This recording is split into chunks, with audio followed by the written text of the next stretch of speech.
மகாபாரத போரில் விதுரர் கௌரவர்களின் பக்கம் நின்று போரிடக்கூடாது என்று கிருஷ்ணர் விரும்பினார். காரணம், விதுரரின் கையில் உள்ள கோவர்த்தன வில். இந்த கோவர்த்தன வில்லை விஷ்ணுவே தனது கையால் உருவாக்கி விதுரருக்கு கொடுத்திருந்தார். அதன் சக்தி எல்லையற்றது.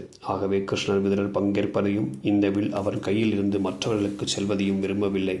எனவே ஒரு தந்திரத்தை செய்து அந்த வில்லை அவரே அளித்தார்.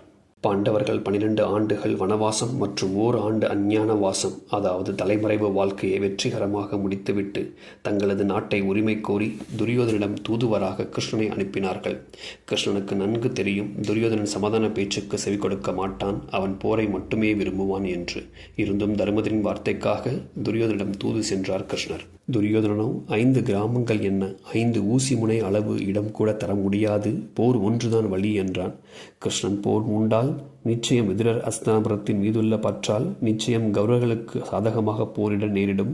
மேலும் அவரின் வில் உலகை அழிக்கும் ஆற்றல் வாய்ந்தது என்பதை அறிவார். ஆகவே தக்க சமயத்திற்காக காத்திருந்தார்.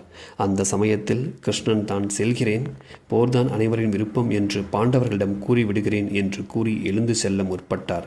அப்பொழுது திருதராஷ்டிரன் தடுத்து, வந்தவர் உண்டுவிட்டு செல்லலாமே என்று கூற, கிருஷ்ணரோ, வேண்டாம், விதுரர் குடிசையில் உண்டது இன்னும் எனது வயிற்றில் அப்படியே உள்ளது, உண்ண இடமில்லை என்றார்.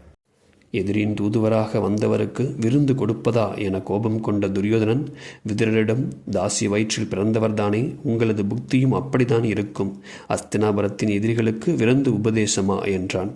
தன் தாயை பழித்து கூறிய துரியோதனை, உன் நாவை அடக்கு என்று குரலை விதுரர் உயர்த்த தடுத்த கிருஷ்ணரோ, துரியோதனா, யாரிடம் பேசுகிறாய் என தெரிந்து பேசு, அவரின் கையில் உள்ள கோவர்த்தன வில் இந்த உலகையே அழிக்கும் என்றார்.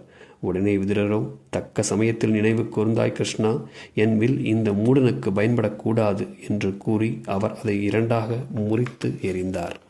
கிருஷ்ணரோ, தனக்கு இணையான தன் அம்சமான வில் அவரால் முறிக்கப்பட்டு விட்டது, இனி வெற்றி பாண்டவர்களுக்கே என நினைத்து கொண்டு, போரில் சந்திக்கலாம் துரியோதனா என்று கூறிவிட்டு சென்றார்.